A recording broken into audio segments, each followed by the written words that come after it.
identifications. Survivor leaders are coming up with better responses.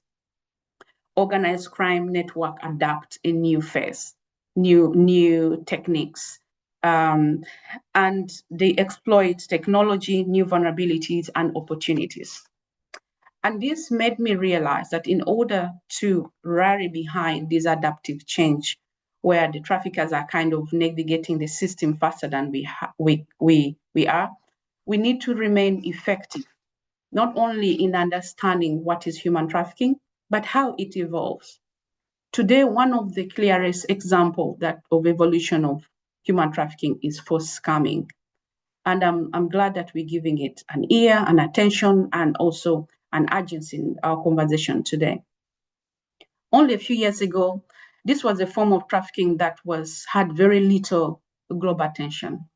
Actually, the victims were pushed to the criminal. Their victims were criminalized because the law enforcement did not understand the difference between who is a victim and who is a criminal within the forced scamming systems. Today, it's increasingly recognized as one of the fast-growing forms of exploitation linked to organized crime. Emerging research, survivor testimonies, some of which we're going to hear today, operation experiences are revealing a disturbing pattern. Young people are recruited through fraud online, advertisement, promised opportunities in customer service, technology, hospitality, cryptocurrencies, and online marketing. But for Africa, this conversation is becoming increasingly important. While much early evidence emerged from South Asia, as we're going to hear from our colleague Mina, growing research and operation experiences indicate that African nationals are increasingly being targeted through recruitment networks. At the same time, important questions are emerging about the expanding footprint of organized crime networks and what does it mean to our continent? Is Africa ready to respond, to identify and protect victims? History has taught us that by the time human trafficking becomes visible, countless times it has already affected a lot of people. And we've missed a lot of missed opportunities. Now, our responsibility is to recognize the signs while it's emerging. And I'm glad that Africa and also the global response is really being responsive when it comes to forced scamming. So today is about foresight as much as it's about response. It's about looking beyond what we already know and paying attention to what is changing, examining the emerging evidence, listening to lived experience, and asking whether our policies, our protection system, our partnerships are evolving as much as the realities that are on ground. Because human trafficking continues to evolve while our standing is still static, we will continue identifying victims late, respond slowly, and leave the gaps that organized crime networks always continue to exploit. So today's conversation gives us opportunity to stay in sync and also stay ahead of the curve, to strengthen our collective understanding, so that tomorrow our responses are better informed, better coordinated, and ultimately more effective. And if there's one thing that the field, as the lesson that it has left with me, is that we can learn from the evolution of trafficking if we listen earlier, if we learn earlier, and if we are able to protect survivors earlier. Because we've been looking at human trafficking as a symptom of a larger narrative, which has made us actually focus on protecting, putting resources to a situation when human trafficking has already happened.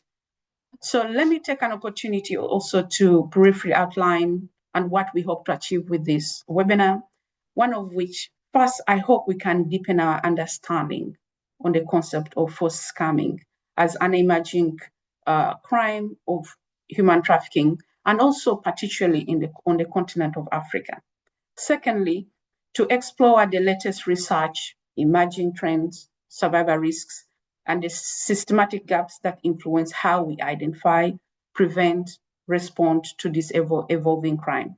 And third, to create a platform of a continuous dialogue that between researchers, survivor leaders, institutional leaders such as UNODC, practitioners, and policymakers.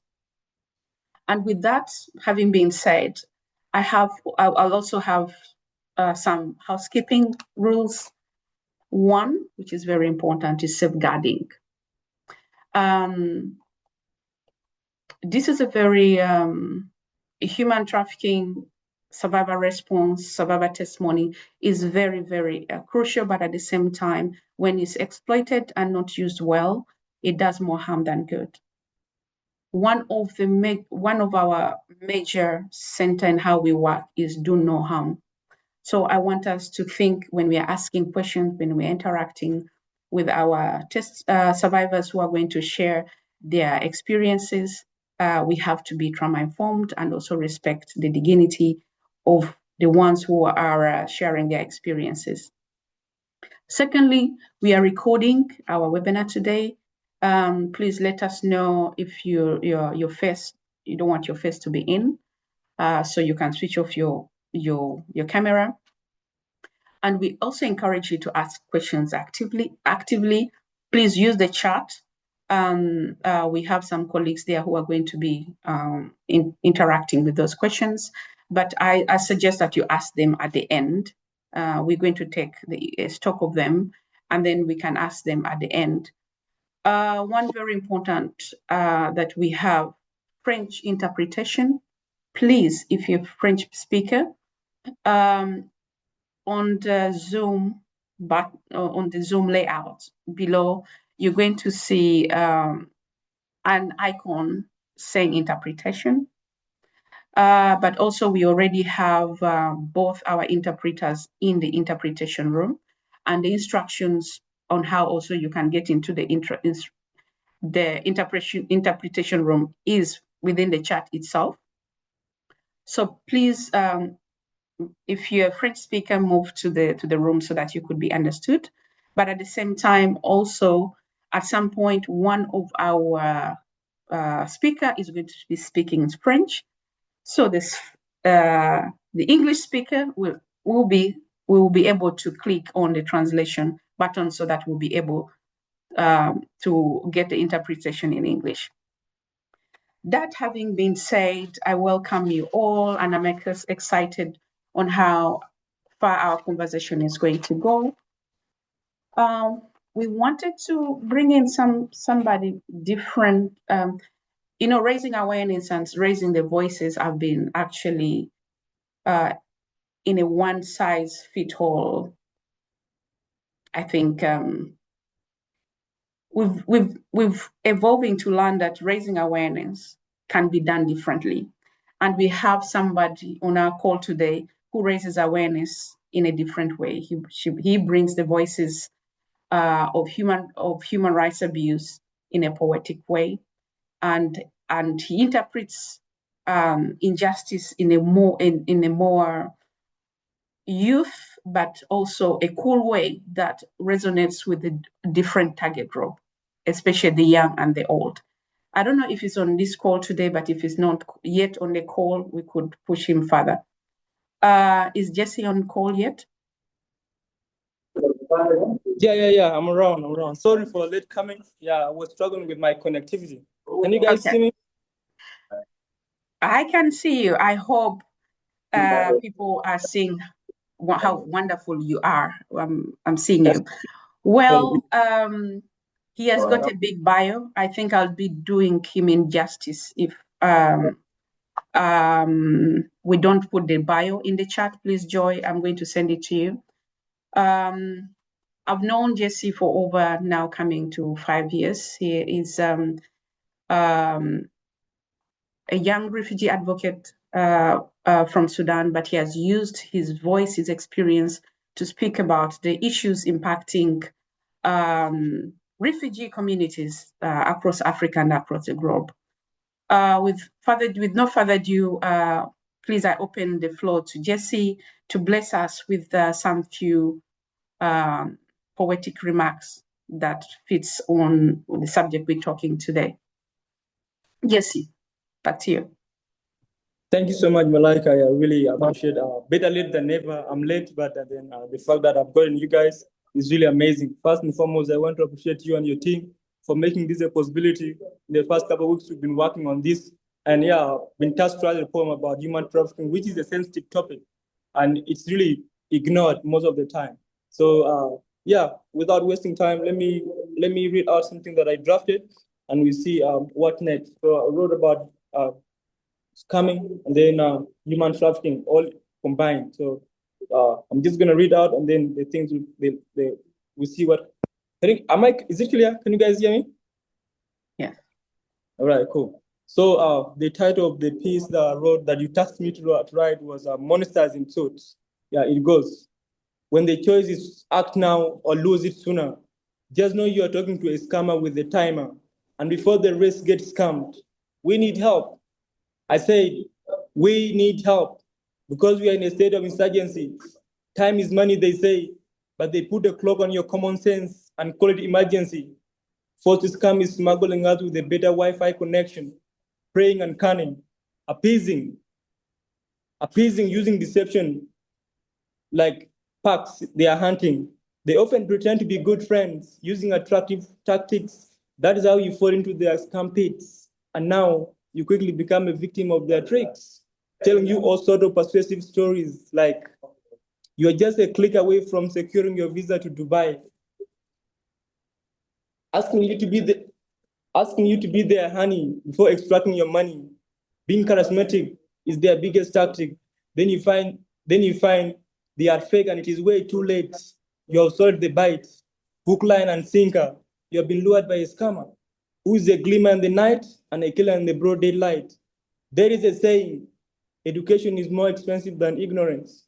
Someone tell the Sudanese guy next door that ignorance is more costly because the common man dreams of abundance, while the Chinese stands by like soldiers on attendance. But when will the world be free from scams, from slums of doors that only open to death opportunities? Because see, they promise a golden door only to rob you of scams. They promise a golden door only to rob you of crumbs. Traffickers talk about opportunity, but only offer invisible cages with hidden zip codes. Where is the lie? Yet we see modeling agencies smuggling those on survival mode. Imagine sneaking out teen girls from Kakuma refugee camp, promising them a life-changing opportunity, only for them girls to end up dying in the worst opportunity, in the worst impunity. We may play deaf to the forced scams. We may play blind not to see what happens in slums. But believe me, even those with the bare minimum are sick and tired of these monsters in suits and leather coats. When a job offer requires you to surrender your freedom, please run for your life. I said again, run for your life, because you're just roaming around a monster's mouth. See, we trade purpose for greed and lash out when we birth the devil. We live in a world that is constantly evolving. Sadly, it's the classic robbing the myopic. You see, evil thrives when you keep quiet. You saw the scam, but did you see the catch? You saw the scam, but did you see the catch? You saw the victim, but you chose to remain on the same page. We may endure the pain, but if the price we pay for freedom is grain, then we are paying a much higher price only to be slaves. So as you look for your dime, don't forget it's time to be free from forced scams, to be free from cyber crimes, and to be free from human traffickings. In the wise words of Lauryn Hill, it's freedom time. Thank you. Thank you very much, Jesse. I never get tired of listening to how you push your rhymes and how you really play around with these words. One thing that resonates with me that I kept on reflecting on when the time victims of forced crime did not have a box when it comes to protection. You say you saw the scam. You saw the scammer, but you didn't see the cage. And today, a lot of law enforcement, they're not seeing the cage. They are seeing the scammer. They are not seeing the victim behind the scam. Thank you for blessing us with that knowledge. And also, this is for me, we are still looking for ways as human trafficking is evolving. We should evolve in the way we communicate, respond, and share the message. So sometimes flyers are not enough to reach maybe the youth. We should use poetry, we should use art, there are so many different ways we should raise awareness. Academic research, the UNODC is coming up with people sending in art talents to communicate what that it means. We should use different ways to communicate and send the message. Now the real deal is happening. We are going to hear from the strongest, the passionate among us. Oh, we all passionate, but these ones are selected for this subject matter because they are the voice of reason for today.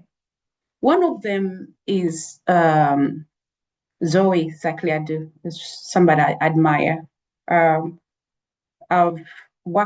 known her since 2018, but from institutional perspective, she has made me realize that individuals can break power dynamics and institutions can work close to the people they serve if the right person is onto the seat.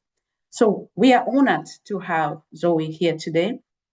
She is working the UNODC under human trafficking and smuggling in person section. She has got a bigger CV, but I think we'll leave that bio in the chat. She has played an important role in advancing international efforts to prevent human trafficking in person, strengthen victim protection, and support governments in responding to emerging forms of human trafficking. And especially, she's a very good advocate for meaningful survivor engagement on institutional level. With that, I want to open the floor to Zoe to give us the keynote speaking. To you, Zoe. Thank you, Malaika. Distinguished speakers, survivor leaders, colleagues, ladies and gentlemen. Before I begin, I would just like to acknowledge the survivor leaders joining us today. I speak with humility, recognizing that no report or policy paper or criminal justice analysis can fully capture the lived experience of those who have endured trafficking and the difficult journey of recovery. Your voices have helped us all to better understand this crime and strengthen our responses. And it is a true honor for me to join you and the distinguished speakers participating in today's panel. I should also say that my role today is not to be an expert on forced scamming, because I am not. Mm-hmm. Neither is to present the latest research or the most detailed data. You will hear from leading experts and survivor advocates in this panel who are far better placed to do that. Instead, I would like to focus on why this issue has become a priority for the United Nations and what UNODC is doing to respond. Let me also begin by thanking Footprints to Freedom, the African Survivor Coalition, and Humanity Research Consultancy for organizing this important event, marking the World Day Against Trafficking in Persons. This year's theme, Trapped Behind the Scam, reflects a reality that the world can no longer ignore. Behind many online scams are not only victims who lose their money and a lifetime savings, but also victims who lose their freedom and their dignity. Forced scamming is human trafficking. People are recruited through deception, controlled through coercion, debt bondage, threats, abuse, and forced to commit online fraud for the profit of organized criminal groups. Many of those operating from scam compounds are not willing participants. They are victims of trafficking in persons for the purpose of forced criminality. For several years, international attention focused primarily on Southeast Asia. Today, however, we are seeing signs of expansion to other regions, including Africa or Latin America. UNODC and other international partners have observed growing evidence that criminal networks linked to scam compounds are targeting African victims and establishing connections on the continent. West Africa has been identified as potential emerging hub for scam center activity, say the latest evidence. This makes discussions like today's particularly important. Recognizing the seriousness of this threat, the United Nations has significantly increased its engagement. Just last month, the Working Group on Trafficking in Persons under the United Nations Convention Against Transnational Organized Crime dedicated its session to combating trafficking in persons in relation to scam centers. Member states called for stronger victim identification, the application of the non-punishment principle, enhanced international cooperation, stronger cross-border referral mechanisms, and closer partnerships with technology companies, telecommunication providers, and financial institutions. At UNODC, we are supporting these efforts through prevention, protection, prosecution, and partnerships. And we try to do so by meaningfully collaborating with survivors. We are supporting intelligence sharing, victim rescue efforts, cross-border cooperations, and capacity building for criminal justice practitioners. We are also developing tools and guidance to help authorities identify victims of trafficking for forced criminality and respond to increasingly sophisticated scam operations. Prevention is equally important. This year, UNODC launched the Trap in Scam Crime campaign to raise awareness about deceptive recruitment practices and realities of exploitation inside scam compounds. And we have already received feedback from audiences who are telling us they were made to think differently about scams. Earlier this year, also UNODC and Interpol also convened the Global Fraud Summit, bringing together governments, law enforcement agencies, financial institutions, technology companies, international organizations, and some survivor leaders. The summit resulted in a call to action on combating fraud, a global public-private partnership framework against fraud, and the launch of the Interpol Global Fraud Task Force. These initiatives reflect the growing recognition that fraud, cybercrime, trafficking in persons, and illicit financial flows are increasingly interconnected and require coordinated responses. Now, as our understanding of this crime evolves, as Malaika also mentioned earlier, one message has become very clear. Victims of forced scamming are too often misidentified as offenders.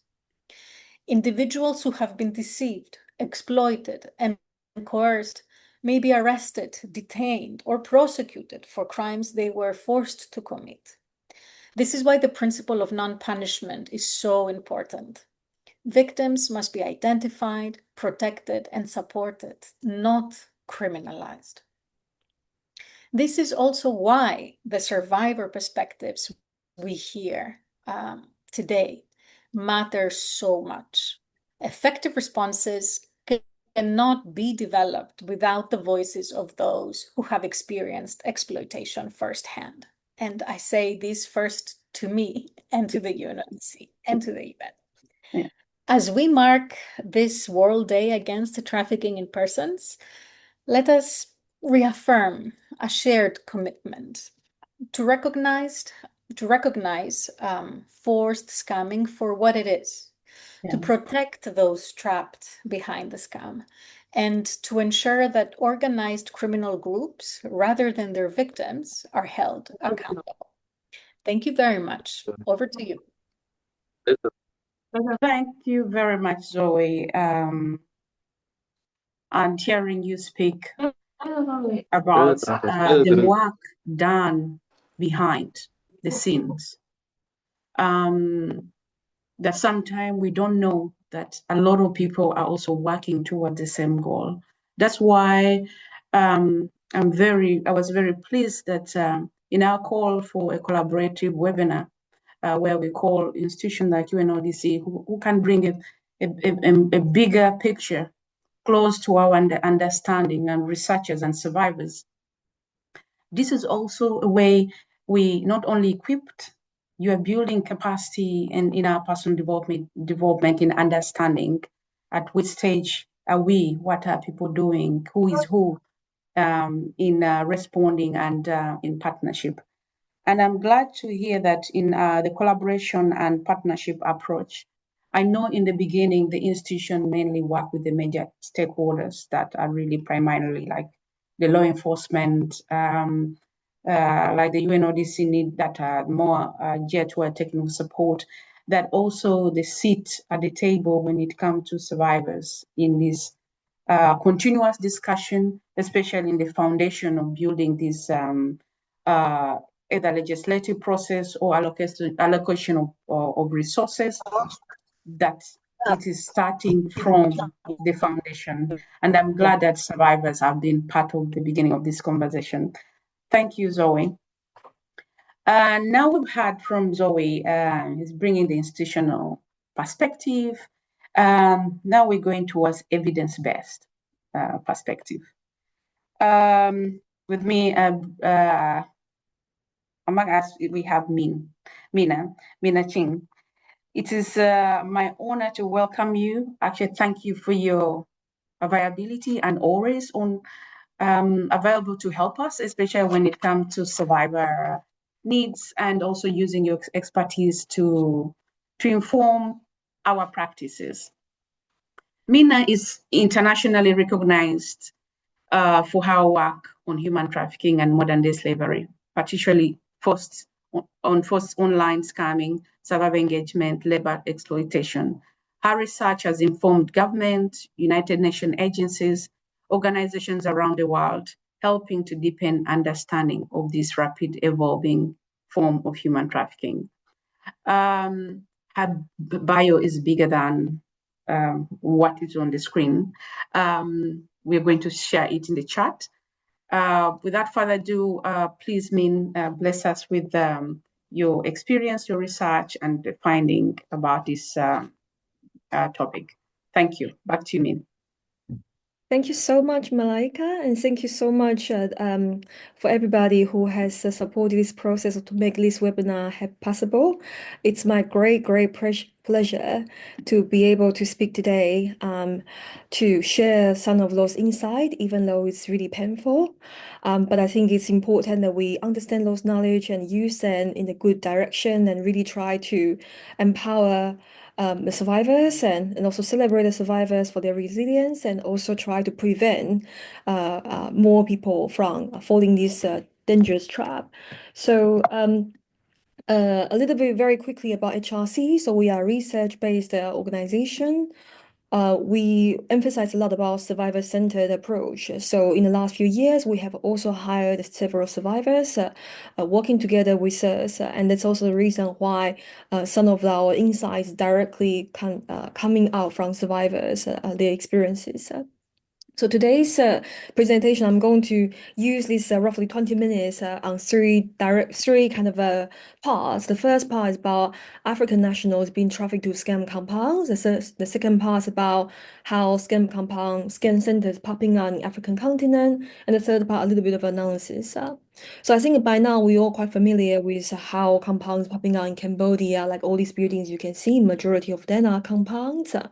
So, and also, for example, like this, that we really mean not just one single building being used for scam, but actually a group of them, and sometimes a gated community. So for example, like a compound like this, it might be able to host up to 4,000, 5,000 people. It might have even like restaurants inside, swimming pools inside. So it's a community, like there's offices, there's accommodations inside. And compounds are also being seen in, for example, Myanmar, in a remote area closer to the northern part, like, for example, areas in Tachalik, like the Golden Triangle area, or, for example, around the border between Myanmar and Thailand. And actually, even beyond those areas, a bit like less of frequently being mentioned, but also quite a lot of survivor reportees locations like in Laos, often in the Golden Triangle Special Economic Zone, but also kind of possible to be in the capital city. Or, for example, in Dubai, several survivors I've met personally actually were trafficked from East Africa all the way to Dubai, and unfortunately back to Southeast Asia. So Dubai is also a hub of this scam operation. So it's important to keep in mind that nowadays we are talking about survivors from more than 80 countries. This is the most recent statistic in 2026. And it's of course we understand those numbers sometimes is even underestimating. So the real number can be higher than that. And so even today, I might give some examples of African countries' names, but even if the names not mentioned, it doesn't necessarily mean that that country is free from this problem. A lot of countries nowadays their citizens are being exploited. And just to emphasize why it's important to focus on the African angle. So, for example, ION has mentioned that between 2022 2025, they have supported people from more than 40 countries, and Ethiopians, Kenyans were among the most affected. So African citizens are unfortunately very much affected, particularly because of the high skill level. Like a lot of African people can speak very good English, can utilize technology really well, and these are very much, unfortunately, the reason why the Chinese-speaking ringleaders are utilized. And just a little bit more kind of a number, like exactly how many people were we talking about? Like we start following this issue since 2022, and regularly we talk about dozens of people, hundreds of people, and one of the most kind of recent number, so more than 600 Kenyans stranded in Cambodia were suing the government because saying the government is not doing enough. And these are only just people who are willing to step up and say something. Can you imagine how many people actually were staying quiet? And so the actual number could be actually much larger than that. So these individuals, as we say, they were trafficked and they really didn't know this is scam operation. In the beginning, they thought this might be a hotel receptionist role, might be a customer service role, might be a call center job. Many of them, the story we heard is that they actually even sold the properties, that they borrow money, they try so hard because they saw this is an opportunity for them to change their life, to provide for their kids. And only until when they arrive Southeast Asia, they realize that everything's different. And there's a very strong consequences to their entire family. Because, for example, imagine some of them don't have children. That means their children is out of tuition fee and actually being forced out of school. Or, for example, when they have older parents back home, that means that they were not able to provide, for example, medical fees for their parents. So exactly what kind of a role are they being placed? Of course, the most commonly we heard is the typist. So they were behind the screen, typing and chatting with scammed victims under the threat of Chinese criminal organized groups. But the story is more than that. Some of them might be forced to act as models. This is a bit more rare, but it happens because a lot of those scams are actually romance investments. So they need individuals to act as models. Some of them, unfortunately, being put into brothels in those scam compound, as we see from the beginning. Sometimes there are multiple buildings and there are multiple functions in the compound. So unfortunately, there are also brothels. They might also be forced to act as security guards, and this is really damaging because they are also victims of human trafficking, but they are being forced to perform violence to other people. Some of the more like less mentioned role are like agents. So these are the agents that sorting out kind of daily necessities for the ringleaders. Sometimes, for example, buying goods or like getting different luxury goods, for example. So not just like the story is not only ending from when they traffic all the way from Africa to Southeast Asia. Within Southeast Asia or within those countries of scam compounds, people are being buy and sell as well. It's textbook human trafficking. So it's really painful to see. But I want you to bring your attention to one of those informations here. I translated directly.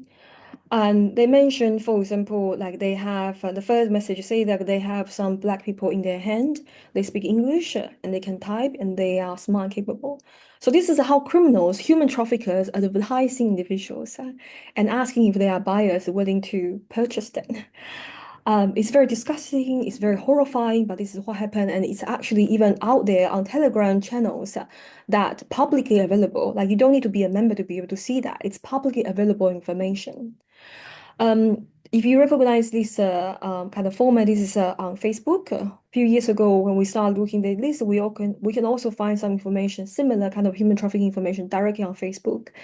The final one here, number 3, it says they have 5 black people who speak English.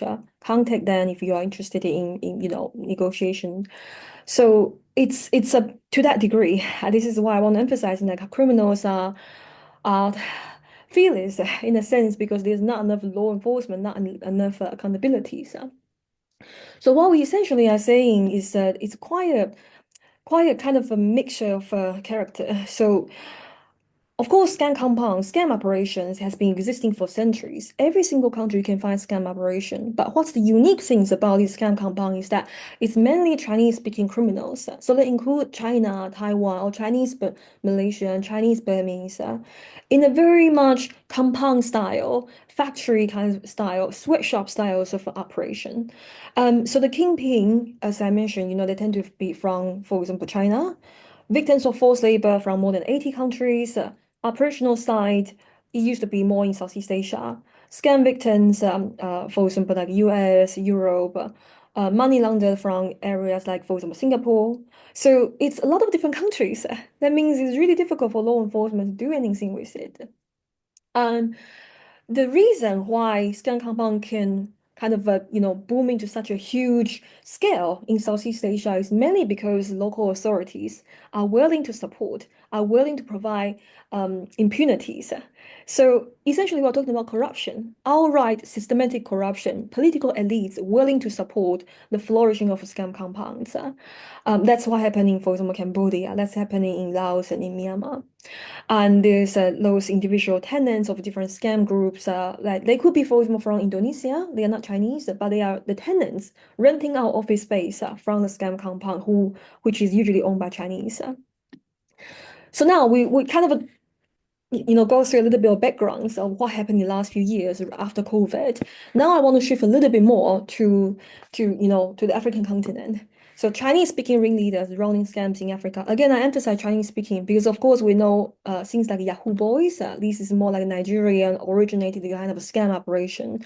But it's entirely different style, like what we are saying, what we are discussing here. We are talking about Chinese-speaking ringleaders operating scams. So again, going back a little bit of history, it's not something super, super new in a sense that actually at least 10 years ago, we can already start finding some trace of Chinese and Taiwanese scam operators setting up, for example, renting villas, renting space, individual kind of a residential place to operate scam. So I want you to focus on this year, 2016. There were 77 Chinese, Taiwanese extradited, and there was telecoms fraud. So that means using phone calls. They were just using phones, not actually internet, but it was basically operating scam and in a different location, not in China, but in Kenya. But kind of fast forward to, like after COVID, in 2024, we start seeing a bit more of those activities popping up as well. For example, in this case, is Zambia. Or for example, a bit more recently, 2026, we're seeing more than 1,000 foreign nationals being arrested in Uganda. So compounds are for sure, those scam operations are going to Africa, and it's no longer just like phone kind of tele fraud, but actually utilizing AIs, utilizing internet as well. Similar kind of information we don't just see from like crackdown the news, but actually again you can see from Telegram channels the criminals directly recruiting people. In this case, saying Madagascar. So they were offering conditions, offering a bit like a job, conditions, what the salary, what they need to do. They even emphasizing full freedom. Why? Because lots of scam compound take away your freedom. So they are advertising it as full freedom. Of course, the reality can be totally different. They also talk about commission fees. So that means how many people you scam, that you can get some money out of their commission. Again, all these are just advertisement. The reality will be entirely different very often. Eswatini, for example, also like cracked down and found lots of suspects in the scam operation just recently. So what's changed? As I mentioned, since more than 10 years ago, there's already some scam operation going on. Now, what's changed? For example, Eswatini's case, the suspects are not just Chinese speaking, but actually it's a group of people from, for example, Brazil, Indonesia, Cambodia, Malaysia, Philippines, Nepal. And some of them may actually already have some experience working in Cambodia or Myanmar or in Dubai. Some of them could be entirely just victims of human trafficking as well. But what I'm emphasizing is that the workforce is different now, even though it's still under the same kind of mafia, the same Chinese ringleaders. Also, unfortunately, as we all understand, there are lots of vulnerable individuals that if they are, lack with any support, it's very vulnerable for them to be re-trafficked. So individuals are being re-trafficked to those scam compounds just in their neighborhood. Or worse, it's really heartbreaking, but some people might be joining out of desperation or poverty. So imagine if you are an orphan. Imagine if you were trafficked once and then you are actually now, in like huge debt. Imagine you're just out of option and your parents not even recognizing you, your wife divorced you. A lot of the time people might be, oh no, this is not kind of, their moral compass. They don't believe in scamming other people, but they might just feel, okay, I need some place to stay. I need the next meal. So I might just join these Chinese ringleaders as well. So I'm not saying they are not, immune from any kind of law kind of accountabilities, but I'm just selling a reality. It's a similar situation that when people are extremely vulnerable, terrible things can happen. They could be trafficked or they could be becoming very much vulnerable to join a criminal group. And we are also seeing what changed is that in the past, it used to be Chinese-speaking ringleaders targeting Chinese-speaking victims. But they are utilizing similar kind of technique in Southeast Asia that Chinese-speaking victims, not just Chinese-speaking victims, but they are targeting victims around the world. So for example, in this case, found in Angola, the scam centers were defrauding Brazilians and Nigerian people. So a little bit of analysis. I want to kind of make the situation a bit more complicated. When we think about scam or like people in the scam compound, a lot of the time there's only like very binary view that they are either purely just criminals. They know what they are doing, they join, and then that's it. Or for example, they are the perfect victim. They were recruited without understanding anything, and then they try so hard to come out from the first day. But unfortunately, the reality is usually much more nuanced and complicated than that. So we see some people, for example, they joined as a trafficking person victim. However, when they enter the scam compound, they realize, unfortunately, there's no way back. When they go back home, it's unlikely the community will support them and they have no money anymore. So they kind of have to stay a bit longer. Unfortunately, we see some people like that. And I would say that this is a really tragic situation because if the world is ready to support these survivors, they will feel much more courage to jump off on the scam compound immediately. But the problem is when they have no way back, it's very difficult for them even to try to reach out and to say, okay, I want to go home because it's impossible here. And these people are, by the way, they might also still face the same kind of tortures and violence. On the other hand, we also see some individual, they actually knew this is scam. They know this is something, gray zone, is something like a bit dodgy. They still decide to join. However, when they realize, oh, this is too much, I don't want to stay, I want to go out, they cannot anymore. They cannot jump out of the situation.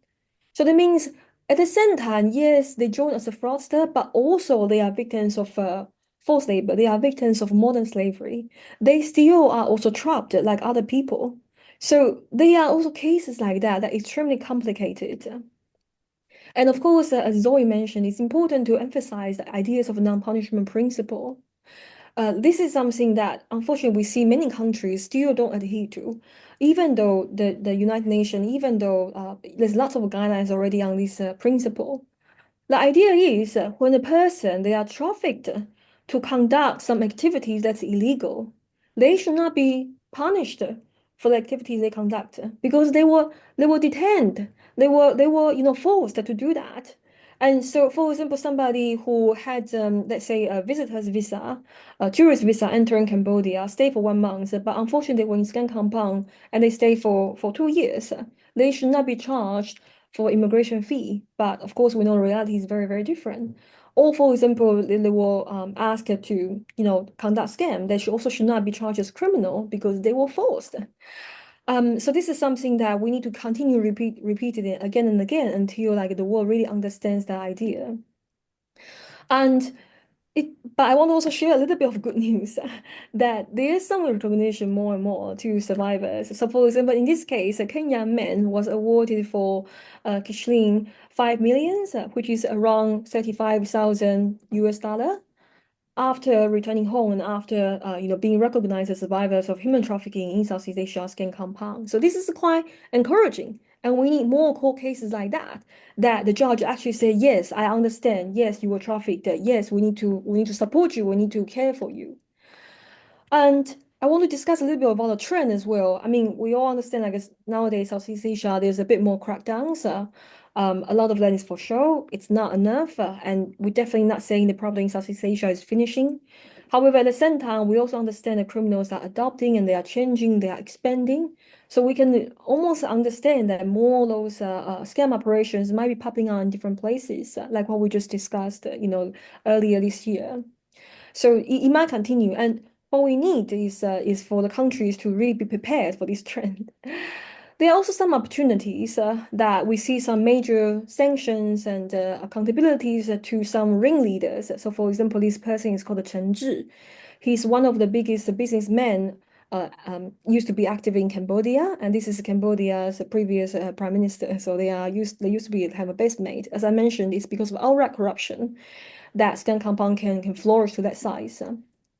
What happened to Chen Zhi is that he and his many group people, more than 140 individuals, they were sanctioned, and lots of their business were targeted, and their assets were forfeited, and that's one of the biggest one in history. And the assets also across more than 30 countries are now being targeted and being freezed. What it means to survivors is also some of the survivors, unfortunately, were abused in those compounds, might be able to, we don't know, might be able to get compensated because the assets now, freezed. And we want to see more cases like that because they should not be left, without any accountability. More criminals should be held accountable. So this is a bit of some, good news happening. As we mentioned, scam compounds are expanding. So what can we do to try to make sure that scam operations are not going to grow and flourish in a certain country? First of all, we need government integrity. If a country has outright corruption, unfortunately, that's really, criminals can buy off those individuals. But when the government has integrity, that means that the country might be able to stay on its ground. They will serve their people. It also needs a strong rule of law, so the police will be ready to go and raid and to arrest a criminal. We really need jobs for skilled workers. Unfortunately, Scan Kampong is also very much a development issue. There are so many workers, so many people. They actually finish their bachelor degree, they finish their even masters, some even PhD, but they cannot find a suitable job in where they are. And that's the reason why they, go on a dangerous journey, trusting some people they should never trust from the very beginning. So we need jobs for the skilled workers. We also need a proper industry that helps the country to stay away from illicit activities. And I want to emphasize the final one, actually. We need survivor networks because the survivor networks are able to actually advise the government policies. They were able to actually tell the governments that hey, take a look, what's going on in these scan compounds, what's going on in human trafficking, it's this nasty. And survivors will also be able to share the intelligence to the police to actually be able to support some of the, the court cases from ongoing. So we need survivor networks, effective ones in each countries to be able to, stop those scan compounds from expanding. My presentation is almost finishing, but I want to just guide your attention to some of the publications. If you are interested in this topic, Humanity Research Consultancy, we have published several publications over the last few years, covering a range of different topics. So very happy to continue this discussion. If you have any more questions, welcome to reach out. Please stay in touch. And thank you so much again, Malaika and Footprint to Freedom, for everybody's support. Thank you so much. Oh, sometimes following when Mina has spoken is very overwhelming, but it's the truth of the fact that this is happening and evidence is there. But when I hear you say there's hope, there's been convictions. We're breaking the impunities, and there's a future where survivors might even get their compensation. But I think as all survivors on this call, because we are the majority here, this is a reminder that our journeys when it comes to support needs to also go beyond our grassroots interventions, only raising awareness, maybe empowerment. We need also to expand our lobby and advocacy into issues like this. When we look at post-scamming, it's really a legislative intensive, solution-oriented issue. Is Africa ready? And if it's not, what is our role as a survivor-led organization to make these institutions accountable? And how could we partner with institutions like UNODC, institutions like the research centers to really equip our lived experience so that we are evidence-based? Thank you very much, Mina. I'm always honored to work with you and to update my mind, my head. Thank you very much.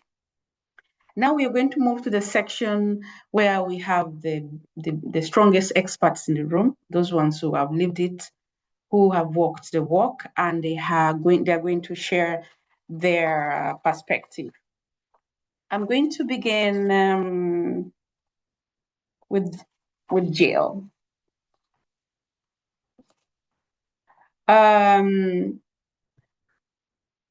Yes, let me get my line of thoughts. Yes. We are also going to extend to put the bios in the chat. We wanted to make sure we leave the time so that our correspondents have time to speak instead of speaking about them.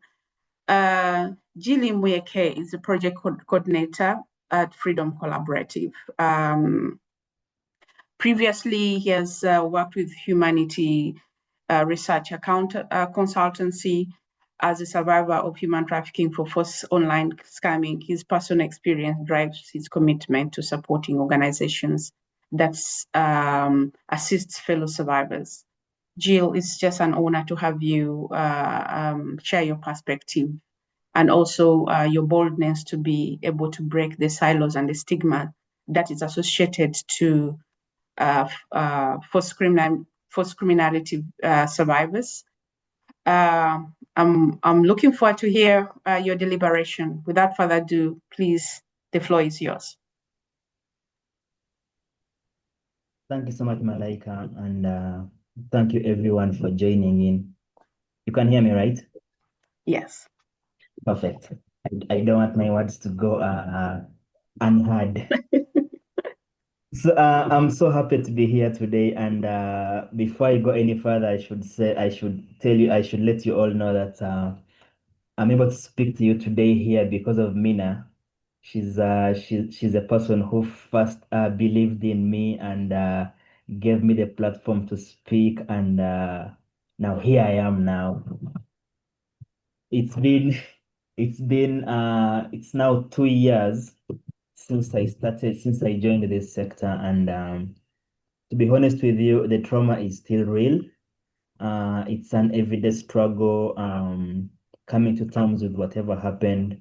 Sometimes speaking about it is hard. Sometimes it's easier, but then knowing that me speaking about this will help someone out there, because I've always believed from the very start that for me, I feel prevention is the best way to to to curb this human trafficking, whether it is across borders, whether it is regional, whether it is within the country. Prevention is is the best way to do this. So thank you, Mina. Thank you, Malaika. Thank you for Footprint for giving me this opportunity. So my talking points today, my discussion areas. I have 3 questions here that I want to talk about, and I'm sorry if I will not, if I cannot be elaborate enough on some things. Sometimes speak, like I said, it gets emotional, and I'll try my best. And sometimes also, as survivors, what we think should be done is not realistic, because that is something I've come to realize working in this sector. Sometimes the things we want are not realistic. Just after I left the scam compound, I was so angry with IOM. I was so angry with most of the organizations that could not help me. But then, after I got in and I got to know what happens behind closed doors, the bureaucracies that go into all this, I realized that maybe there was nothing much they could have done for me at the time. But I'm glad to report that over time, a lot of things are changing. Thailand, that treated me so bad, have also have they have gotten to understand that this is a real issue, and they are doing better than they did back then. A lot of people have been identified as victims, whereas when I came out of the scam compound, less than 1% of people were identified as victims of trafficking. But right now, a lot of people are being identified as victims of trafficking, and international organizations like IOM, UNODC are helping a lot of victims. Just yesterday, when we had the national function to commemorate the Day Against Human Trafficking, I met a survivor who told me that IOM has been there for him a lot, and UNODC have been there for him a lot, and is able to live his life now happily, because people are there for him and people understand his plight. So the first question was, what are some of the recruitment and coercion methods commonly used in forced scamming operations? And what should practitioners, policymakers, and public be more aware of when identifying potential victims? First of all, like it's like it has been said, and it's common knowledge now. Most survivors do not want to be there. They are lied to go there through fake jobs on social media, and that is the most common way of recruitment. Facebook, Telegram, and nowadays it's I see a lot of posts on LinkedIn advertising these jobs, and it always comes with very high salaries that someone looks at. When I was in Uganda, I was doing a job that was earning me less than $500 a month, and when I got a job that was to pay me over 2,000 USD, I was like, yeah, I can take this. So a person will look at these high salaries, and they will just accept the job most of the time.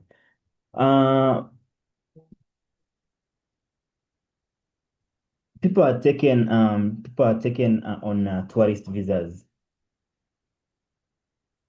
There are only a few instances where people are told, well, not even a few, I think just one or two who are given work visas. But then most of the victims I've interacted with, most of the people I know travel on tourist visas, and the recruiters coach them on what to say when they reach immigrations. Tell them we are just going sightseeing, visiting friends, or attending short trainings. And then when they get to their transit points, well, what they think is their destinations. Like for me, it was Thailand. Transportation is most of the time is on land. Like I was picked up from the airport in Thailand in Bangkok and driven for 8-9 hours up to the border and then crossed over to Myanmar. So and then after that, the passports are taken, phones are taken, and then that's when they tell you that we demand you money. So what I was told was that we paid for every single thing. We paid for your air ticket, paid for the visa, even the Uber that brought you from wherever from your home up to the airport. We paid for it, and yet the agent back here in Uganda had made me pay a lot of money for the visa, agent fees. I fueled the car, and family took me to the airport because they were very happy they had gotten a job abroad and I was going to make a lot of money. And then another one is another one of the coercion methods is the violence. There is both physical violence and emotional violence. People are beaten, electrocuted, sleep deprivation. We used to work for over 17 hours a day. So people don't get sleep. Right now, me, I was, doctor told me to stop taking coffee because apparently I had a lot of caffeine in my system when I got out of the scam compound. It was affecting my health. So sorry, I'm having a cough. So people being forced to work long hours, being beaten, denied food, publicly humiliated. Some even some their families are threatened, and this is it's not so common with the Africans, but then it was something so common with the Chinese we used to work with, because they would tell them, we know your family and we shall have someone do things to them. So they had no option but to just do the work. And then if you are unable to meet the daily quota, because we were supposed to chat people on these dating sites or social media and get their phone numbers, whether it is Telegram or WhatsApp. Well, it was mostly that. It will always lead to these punishments escalating. And then some of the things people should be aware of. There are a lot of red flags when someone says they have gotten a job abroad. There are some red flags you should look out for. Let's say like last minute travel, only a one-way ticket. The job details are so vague. The person you ask the job, what are you going to do, and then they'll just tell you customer service, online support. Very so vague, and then sometimes the recruiters will tell the person to not share the details with their family, keep it a secret. And then they will also say you have to accept this job within a day. We're only giving you one day to accept this job. If you don't accept today, the job is going. And then a person will see the job is too good, the salary is okay. They are telling you you're going to be working for only 6 hours. You're going to be living in a very nice apartment. They can even share pictures sometimes, and so the person will just look at that and be like, yeah, this is a good job, and they will ignore all the red flags and just go for this job. And then at the airports and the border crossings, most of the time there you find it's very hard to find one victim traveling alone. It's always in groups. So some of the red flags, some of the things that people should be aware of, and this is something that mostly can applies to immigration officials, law enforcement. Look out for some of the things. A young adult traveling with a group, most of the time you see the way they interact and you realize these are people who do not know each other. Maybe they could have met like a week or two, Mhm. or they're even meeting for the first time right there at the airport. Yeah, so it's a thing that can be looked at, and it could help in stopping people from traveling for these jobs. And then when when victims return, when people get back, there is always, because of a lot of trauma and all that, there is a lot of they don't want, they're evasive, they appear traumatized. Sometimes they have lost a lot of weight. They have visible injuries that they can, and they don't want to talk about them. And then someone has traveled to go for a job, and then all of a sudden there is silence. You cannot hear from them. You don't know where they are. Sometimes they're requesting for money from the family they have left back home. Those are some of the things that should be seen that should be seen, and that policymakers and politicians can see, and be aware that this person can be a potential victim. Mhm. And on on all that, most of the time victims do not see themselves as trafficked, because they will ignore all the red flags, so they'll not see themselves as trafficked or trapped, and until it gets to a point where it gets to a point of no return, where they're now fully trapped, and there's nothing they can do about it. So what can help is to not judge so Yeah. much. I Yeah. have seen I'm sorry to say this, but yesterday I was at this commemoration, and someone so high level was blaming the victims, blaming the survivors for falling into this, Yeah. not knowing that anybody can fall into this, because even those who are scammed of their money, they all say, I cannot be scammed. But then, because the scammers are smart, they are also human, and they are very intelligent, and they keep getting new ways each and every day to make their operations work better.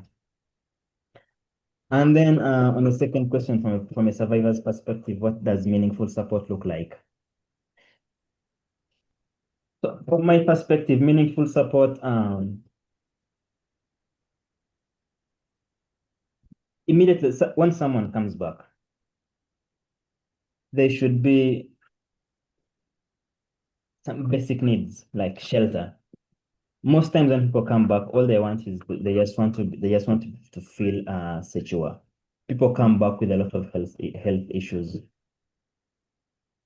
When I was in the compound, you would get sick, and the cost of treatment was so high that we could not afford it. So sometimes we would have like painkillers. So you feel you have a fever, just take a paracetamol, and in your head tell yourself, I'm going to be okay, and continue working, because there was no sick leave. There was no excuse for missing work. You miss work whether you're sick, whatever the reason is, you are punished and you are fined. And it's because of these fines that you would find that they tell you they're paying you, let's say 1.5 million Uganda shillings, let's say like 400 USD. That's what I was told I would be paid. But then at the end of the month, the company is demanding you money because you have so many fines. You have been fined a lot more than you are supposed to earn at the end of the month. So when payday comes, you're supposed to pay the company. You're not supposed you don't receive anything. So things like sexual shelter, medical care, food. Most people come back when they no longer have their because their passports were taken. So restoration of identity documents without criminalization, because like I said before, most people in law enforcement and government look at these victims as criminals. Then there should be some trauma-informed confidential engagement with no pressure for full statements right away. I have seen this with very many organizations. They get survivors who have been maybe referred to them by partners in Southeast Asia, and because because they need the information, they are pushing the survivors to give all the details, to give every single detail. Yeah, and this is it's so traumatizing for the victim. Thank you. Thank you, Mieke. In the last 1 minute, could you just tell us what could be your call to action for other survivors or those ones responding, or who are yet to, or frontliners who are yet to work with the survivors? Well, sorry, I didn't realize my time had gone so fast like that. No, So it's all right. my prayer is just that as we commemorate, because we are still on this UN World Day Against Human Trafficking, my prayer is that this does not just stop with these webinars, workshops, conferences. This should continue day in, day out. People should sit down. People should figure out ways of collaborating, because we have seen this now. Collaboration, political will, and information sharing goes a long way in helping. So if this can be kept on, then it would go a long way in helping. Thank you. Thank you very much. And please, let's take a moment to just not only celebrate his strength as a masculine, being able to be vulnerable and being honest and talking about trauma, and actually reminding us that there's no timeline for healing. It's 2 years that have passed, but he's still working through it. And I want to confirm to you, Mieke, there's no expertise that are best when somebody's speaking from their heart. You just did. Thank you very much for trusting us with your vulnerability. The next person is Ai, is having the same experience. Ai is a member of the African Survivor Coalition and is going to give us another perspective of how human trafficking is experienced. He's going to be speaking in French because we have French speakers also in the room.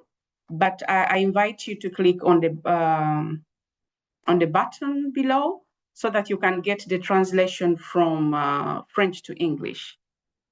Mindful of time, Ai, could you please briefly share with us, like what should the policymakers actually know about this, how people are coerced into this form of human trafficking? What support helped you? And what challenges do survivors of forced scamming face after leaving exploitation? Back to you, Ai. Ok, thank you, Malaika. Merci beaucoup, Madame Malaika. Merci, Zoé. Merci, tous les panélistes. Et merci, les invités aussi. Je tiens sincèrement à remercier tout le monde pour l'effort fourni pour la réalisation de ce webinaire. Je pense que c'est vraiment Vous ne savez pas comment ça fait de partager son expérience. J'ai vécu la situation là. Je n'ai pas voulu partager mon expérience parce que ce que ça a fait, jusqu'au jour d'aujourd'hui, si quelqu'un dit qu'il est guéri de ça, je pense que la personne, ça reste toujours là. Quand tu penses, à cause de ça, aujourd'hui, ma maman a une maladie qu'on appelle la tension. Donc, chaque temps que ça revient, ça me fait penser à cet événement. Euh, à l'arrivée, quand vous passez cette étape de fraude et vous rentrez chez vous, vous allez constater que vous-même, vous avez honte de vous. Vous avez honte de vous. Donc, vous n'avez pas l'intention, vous ne pouvez pas avoir l'intention même de partager parce que vous allez vous dire que les gens vont se moquer de vous parce que ils vont vous dire que vous n'êtes pas intelligent. Comment est-ce que vous pouvez vous faire arnaquer sans savoir que ce qui se cache derrière ce que vous avez vécu? Donc, ça fait que l'homme reste traumatisé. Je suis resté, je suis resté coincé dans mes quatre murs pendant presque 6 mois. Presque 6 mois. Donc, ce qui fait que tu n'as pas, tu n'as pas la capacité, tu n'as pas cet espoir de partager ce que tu as vécu. Mais je pense que la dernière fois quand nous étions en Ouganda, et je remercie encore Malaika et Zoé qui avaient organisé cet extraordinaire atelier de travail qui a permis que, bon, j'ai vu qu'il y a les gens qui ont vécu plus pire encore. Vraiment, c'est ça qui m'a motivé chaque temps quand je vois mes amis je partager. Donc, pour les, le gouvernement ou bien les faiseurs de loi, bon, il y a un aspect qui échappe un peu. C'est l'aspect de mettre la personne en confiance d'abord. Mettre la personne en confiance. Ça échappe. Surtout quand ils constatent que c'est du fraude. Non, c'est comme si tu t'es mis dedans toi seul. Ils n'ont pas pénalisé quelqu'un pour toi, quoi. C'est comme si c'est toi-même qui as voulu qu'on t'arnaque. Surtout quand on rentre dans les ambassades. Bon, je ne sais pas si les ambassades dans les pays étrangers n'ont pas leur crédibilité de fonctionner ou pas. Parce que l'expérience fait que quand tu rentres dans l'ambassade pour demander de l'aide, des fois on te dit qu'ils n'ont pas de moyens pour vous aider. Donc, ils vont encore continuer à te demander de donner de l'argent, d'assister, je sais pas. Or, toi, tu es déjà dans un problème que même dire ça à quelqu'un, c'est un souci. Donc, quand on te demande encore d'aller demander et de donner de l'argent, à qui tu vas demander, à qui toi tu vas sortir pour aller narrer ton histoire, ton expérience, ce que tu as vécu, pour que la personne là te donne. Oh, chez toi-même, tu trouves ça comme une honte. Donc, les ambassades aussi, je vais essayer de leur dire, si ils peuvent euh, je ne sais pas comment je vais dire cela, s'ils peuvent organiser cela de telle façon que et lorsque les gens, comme nous les approchons, il faudrait qu'ils aient au moins un moyen en place pour pouvoir faciliter d'abord la conversation parce que il faut d'abord converser pour savoir ce que la personne a vécu. Il faudrait qu'ils mettent déjà cela en place et aussi les moyens pour pouvoir assister les gens comme nous aujourd'hui. Bon, Dieu merci, on a un peu traversé cela et actuellement j'ai un document ici aussi avec moi. Il y a quelqu'un que nous venons aussi, quelqu'un comme ça, nous venons d'aller en justice pour avoir les documents pour lui parce que ces documents sont confisqués.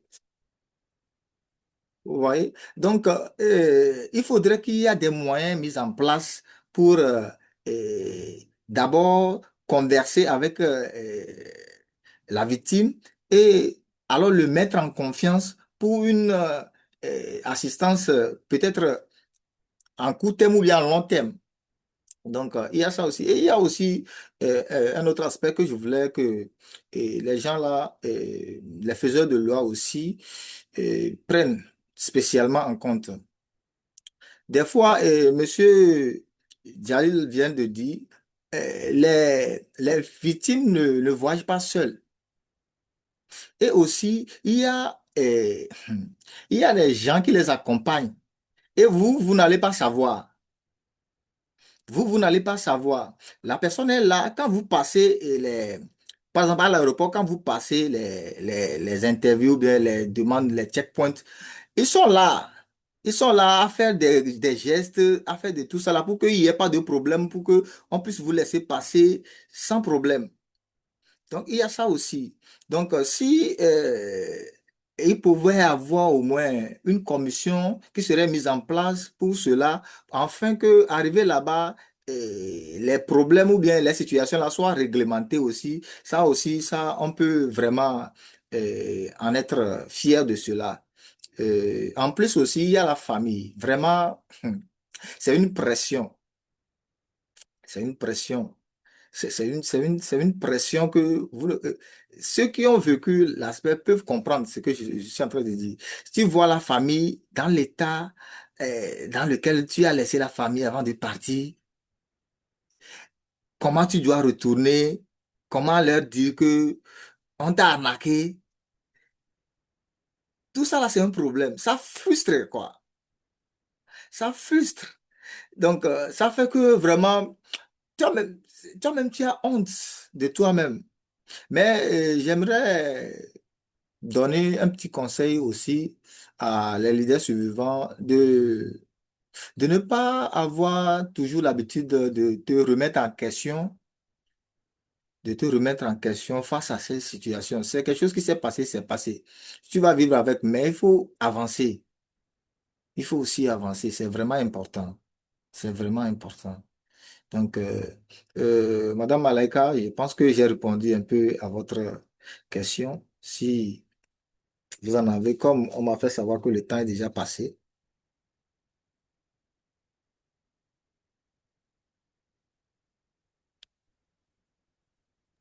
Thank you very much, Ai, and we need, just like everybody, we need also to improve our French.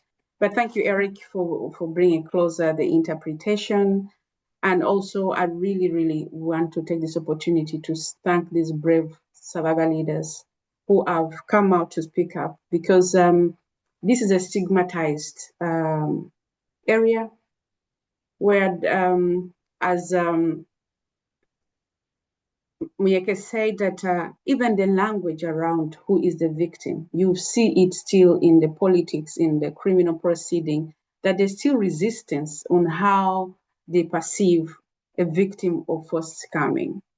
It's our job as advocates, as first responders, to kind of only not change the narrative on how these fellow victims and survivors are being portrayed in magazines or in newspapers, or when they are telling their story. Just like Zoe mentioned, that victims of forced scamming are victims of human trafficking. I think we need to really push this this fact around.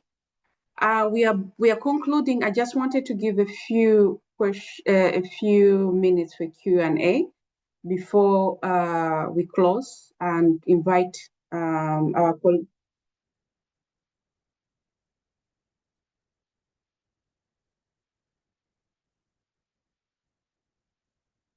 Yes. Looking at the time, I think we have a slot for 2 questions. The rest of the questions, please leave them in the parking lot or in the WhatsApp group. In our chat group, we are going to respond to you. But one also example, I wanted somebody from the civil society. I read Margaret from South Africa, who mentioned that they were part of rescuing 23 survivors from Myanmar that are from forced scamming. Maybe is it possible for you to give it in 1 minute about what was your experience, what the challenges, and what could be the advice for other frontliners if you're still online, Margaret?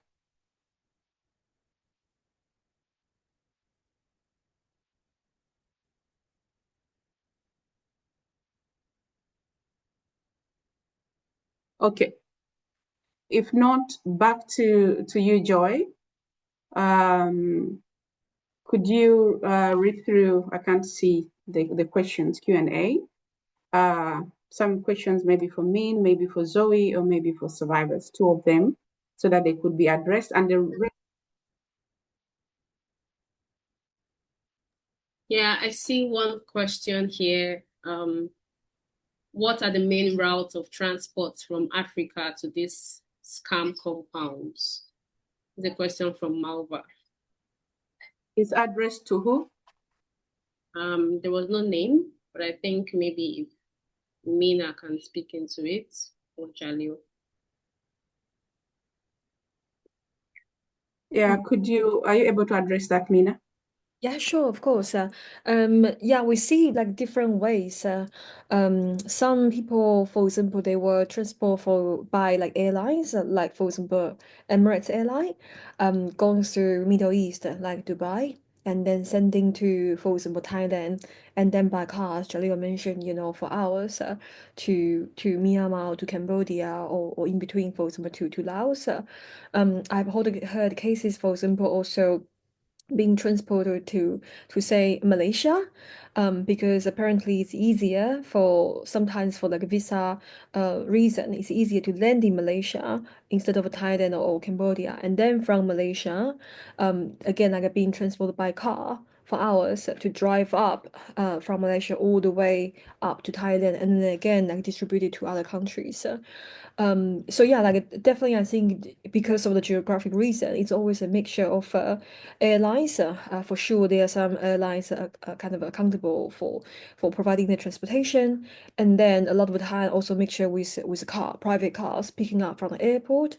A lot of the time, Survivor also told us that the process seems quite weird, that the immigration agencies either in Thailand or in Cambodia kind of know, like they were not going through the normal immigration process, but instead they were being kind of called by certain officers, and being kind of processed in a different way. A lot of survivors mentioned that sometimes it's not necessarily clear to them like what is different, but they just realize they are being treated not like others, like jumping queues, but being called out directly. So again, I suggest a kind of corruption by the officials. So yeah, I don't know if Jalil, you want to add a bit more as well. Yeah.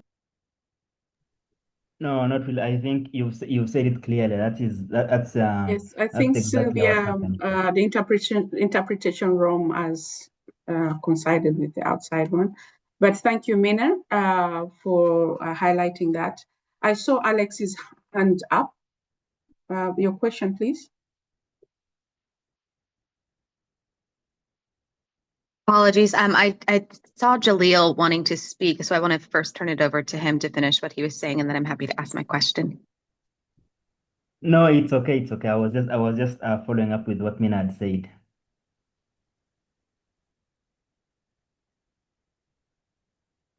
Thank you. I have one question. I'm based in the U.S., and I know several people in this call. I've been doing a lot of advocacy around identifying resources and trying to explain the nature and the complexities of this issue, especially to non-trafficking industries such as cybersecurity and illicit finance and those groups. And a question that I keep getting is, at what point will these forms of forced criminality not rely anymore on a human enslaved workforce, but instead be fully automated? And the nature of that question bothers me because I think at its heart, it's people trying to just dismiss the human cost of this work and go straight into the technology that they believe to be separate from humans.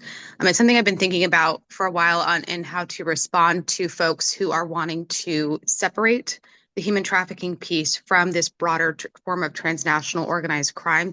So I'd be curious to hear from any of the speakers and anyone else in the room, other responses that you've been able to share, and happy to go into more details as well. But it's, I think this week alone, I've been asked that question about 6 times as well. At some point, won't AI automate everything and then trafficking won't be a thing anymore?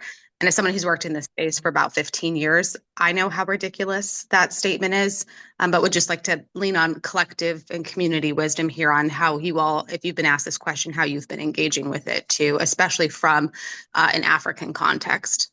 Thank you.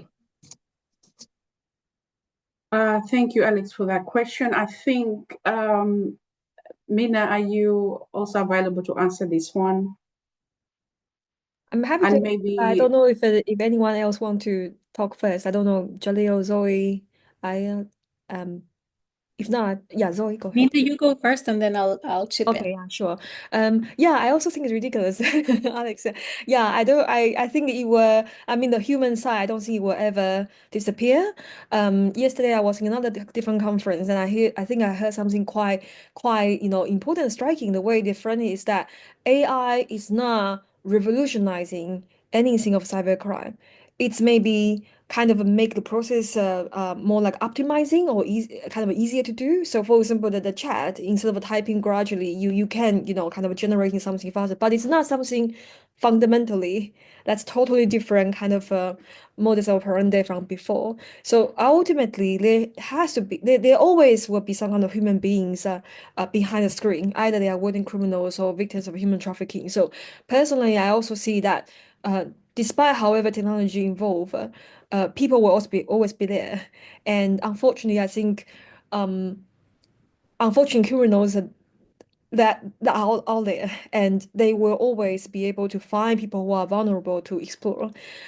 I want to put it this way because sometimes when we think about human trafficking, I feel like the broader discussion sometimes becomes like, okay, it's a problem. There are people who are vulnerable. But it's similar kind of, when it comes to say sexual harassment.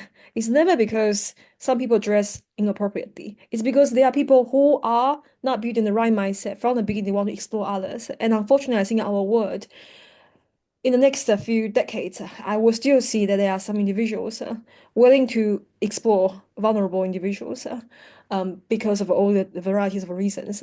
And the technology advancements will never be able to,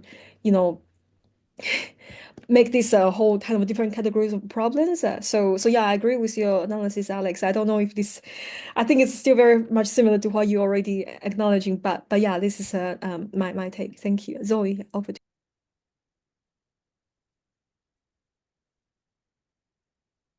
Yeah, Zoe, I don't know if you want to add something. Yeah. Oh, we can sorry, hear you. I was on mute. Yes, I can hear you. Alex, I'm going to provide you with a different insight because I understood that you're also asking for experiences.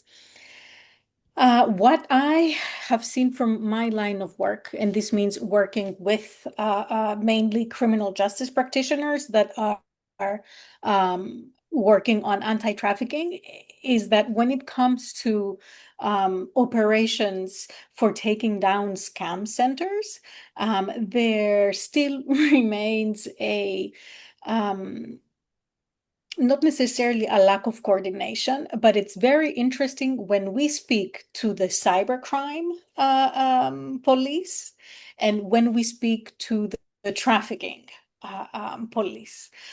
Often it's cybercrime units that would get involved in a fraud operation, if it's an online fraud, or, let's just say that the first line of responders are not those that are the anti-trafficking police.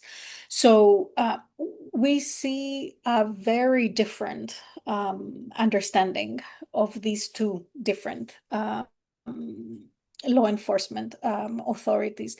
And I must say that for those that are out of the trafficking sector, it's very difficult for them to understand that the persons that you find in your raid are not willing participants always of scam, but they can actually be victims of trafficking. So that's a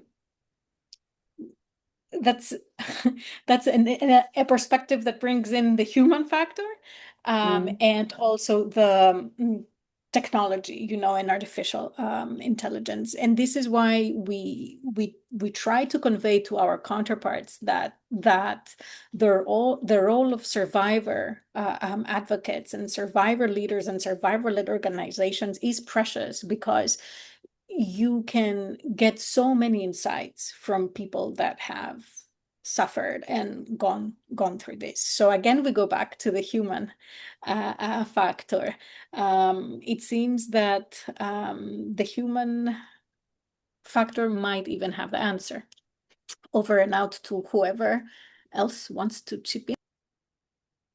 Thank you, Zoe, and thank you, Mina. And maybe my addition is to echo Zoe, saying that at the end of the day, the response, if it's not looking at being survivor-centered or victim-centered, they'll miss that human element. As Zoe mentioned, that of course survivor leaders are very important, but these testimonials that we hear from survivors, they're really an eye-opener beyond what is on the surface. For example, I was just doing a research on David bondage and in labor trafficking. But then I realized that someone can have three patterns of exploitation when it began with one. For example, you mentioned, I think it's Jill mentioned how the psychological coercion. One thing that the other models, for example, they use is that if you're in the scamming compound, then they have a secondary business that is organ harvest. So if you don't do your job well, then you go to the other section of being organ harvest. And most of the people have to choose the latter. Imagine that you are looking at the human experience in human trafficking, one type of human trafficking, but these underlying layers make us actually build responses that are a bit holistic. So the human element is very important. Mindful of time, I know we have more questions, but I want to get to the last part of our webinar. Just like we've been talking about, the term that has been coming up is human trafficking is evolving, collaboration, partnership, and different stakeholders who should be involved. So there have been people missing in leading the change, that is the youth.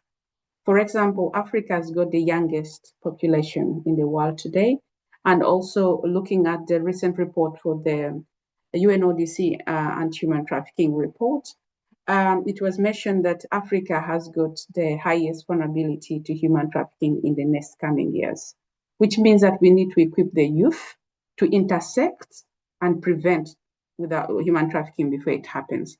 But with that, we've been a bit also innovative, thinking about how do we equip the youth to take the lead. Next, I'm going to introduce my colleague, Esosa, to explain about a new project that we are introducing, Voices Beyond Labels. And why we brought it here today is just that, as you know, forced scamming, forced criminality is really, really stigmatized. And we want to change the narrative. We want to empower the victims. We want to give them the stage, the community to do so. In a few minutes, please, Sosa, could you just introduce to us what is the Voice Beyond Labels and why is it important to you and also to the African Survivor Coalition? To you, Esosa.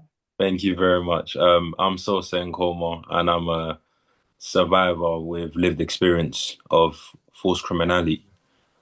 I would say Voice Beyond Label is basically an initiative for young survivors, where we're focused on giving young survivors a voice to be heard, and especially where I believe that young survivors are the next generation.